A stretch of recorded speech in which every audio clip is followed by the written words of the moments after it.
새해 첫날 아침에 대한민국의 인구가 역사상 처음으로 줄었다는 겁니다. 과거 조선시대나 이럴 때 임진왜란이 일어나거나 병자호란이 일어나고 역병이 돌고 하면 인구가 좀 줄었을 수도 있지만은 근현대에 들어가지고 급속하게 늘던 인구가 줄은 것은 처음입니다. 대한민국 주민등록 인구가 통계 작성 이후 처음으로 줄어드는 인구 데드 크로스가 발생했습니다. 1년 전보다 2019년보다 2020년 인구가 2만 명이 줄었어요. 그래서 우리나라 등록 인구가 2019년보다 작년이 2만 838명이 줄어들어서 5,182만 9,023명이라는 거예요. 출생아가 역대 최저치인 1년 단위로 27만 5,815명으로 30만 명이 처음으로 붕괴됐습니다. 그냥 붕괴된 정도가 아니라 30만 명에서 한참 밑으로 쳐져버렸어요. 출생하는 사람이 1년 만에 2019년보다 10.7%가 줄었고 사망자는 30만 7,764명으로 2019년보다 3.1%가 늘어났습니다. 사망자가 제가 전번에 한 3, 4%가 더 많다라고 이야기했고 의협은 6%가 초과 사망자가 있다 했는데 이 문제 왜 유독 작년에 사망자가 유례없이 많이 늘어난다는 것도 한번 봐야 될 거예요. 그래서 지금 저출산이 장난이 아니다라는 겁니다. 출생아 수가 2017년에 40만이 무너졌는데 3년 만에 30만 명이 무너졌어요. 예상보다 아주 빠른 부분입니다. 통계청은 2016년에 2029년부터 인구 감소가 시작될 거라는데 9년간 앞당겨서 시작됐어요.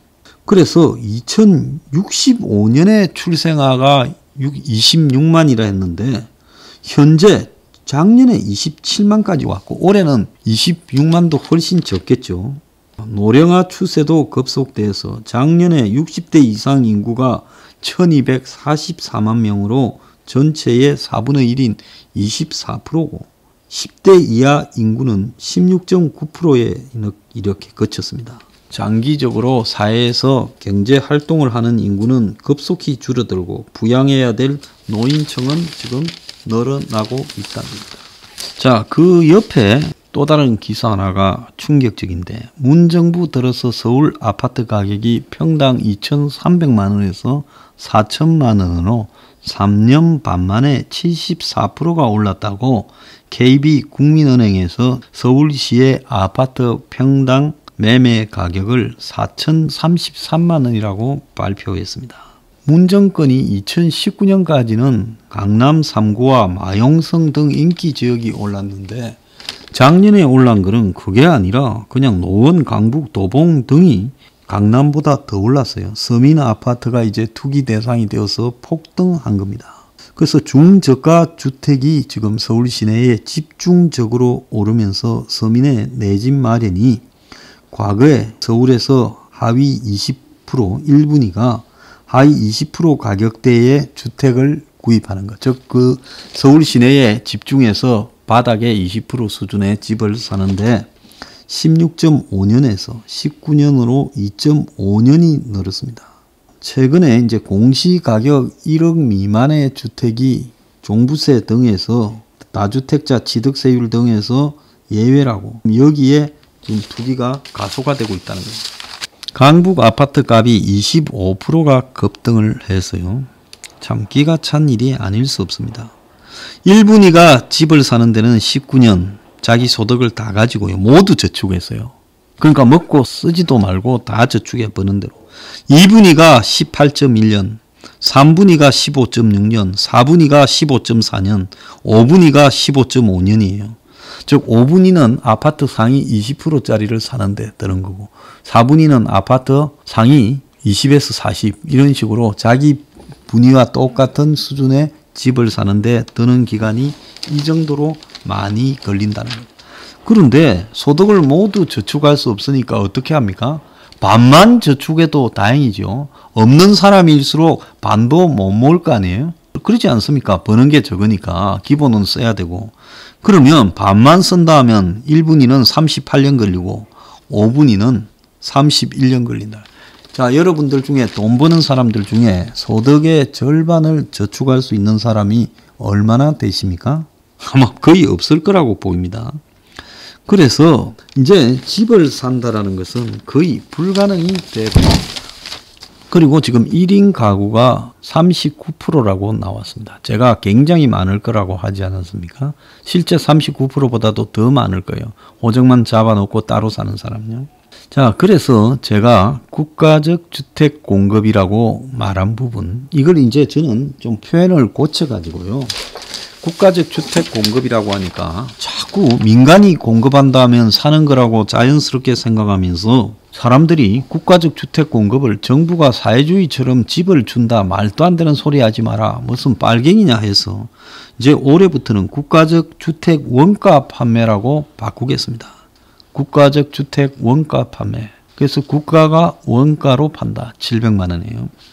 그래서 이게 없이는 한국에 두 가지 문제, 지금 집을 사는데 30년, 40년이 걸리고, 또 인구가 급속도로 줄어들어서 대한민국 자체의 존립이 무너지고, 그야말로 이 생산 연령 인구가 줄어들면서 성장이 타격에 일고, 앞으로 20년 뒤에 노인 인구가 2배로 늘면 젊은 사람 1명이 노인 1명을 먹여 살려야 돼요.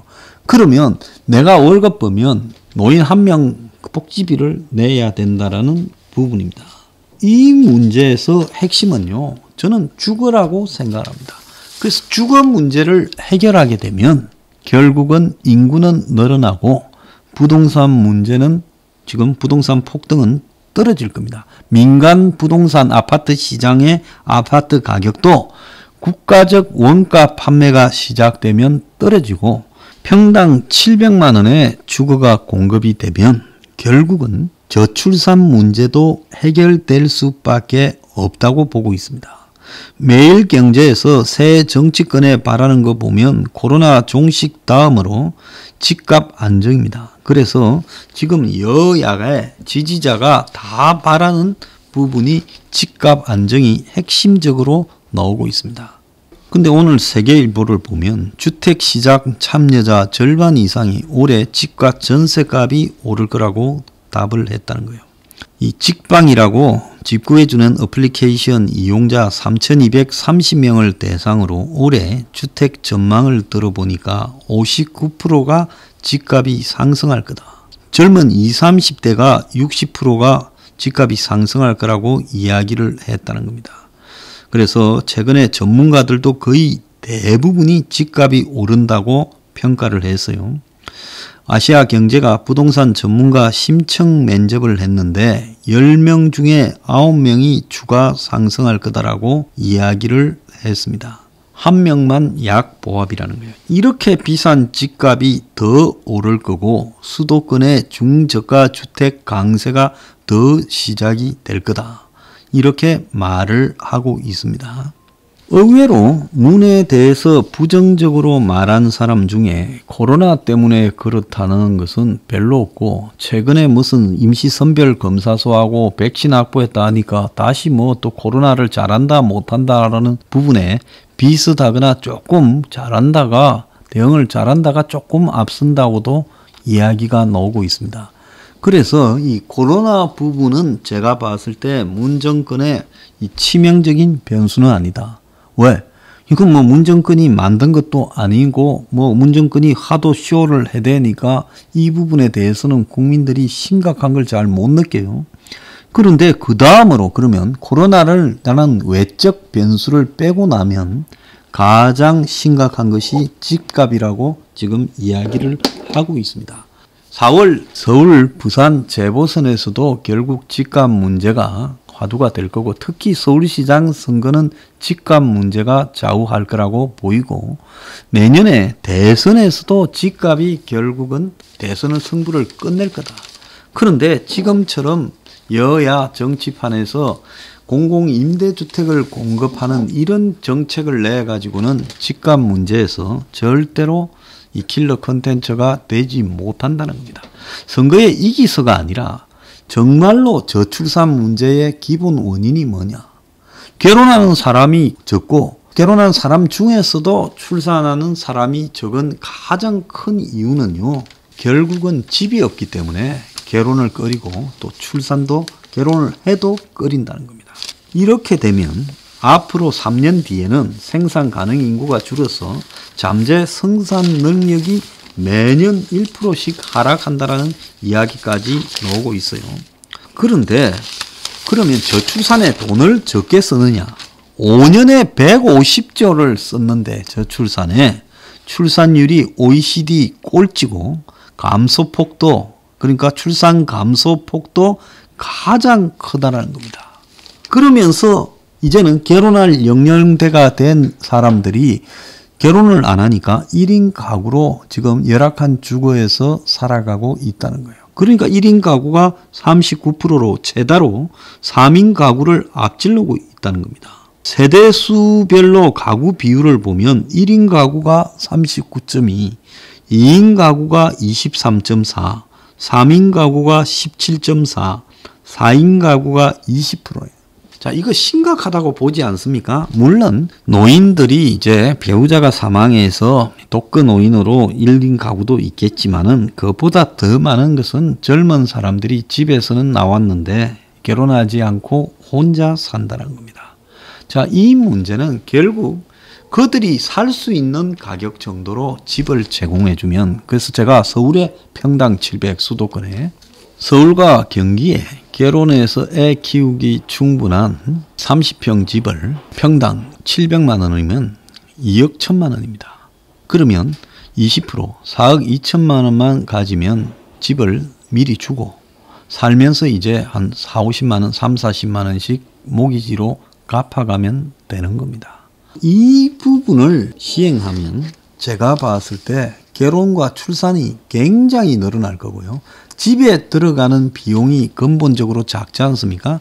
젊은 사람들이 보증금 좀 하고 나머지 월세로 이렇게 살아가는 거는, 그거는 다 돈을 그냥 남에게 주는 거죠. 월세 노예입니다.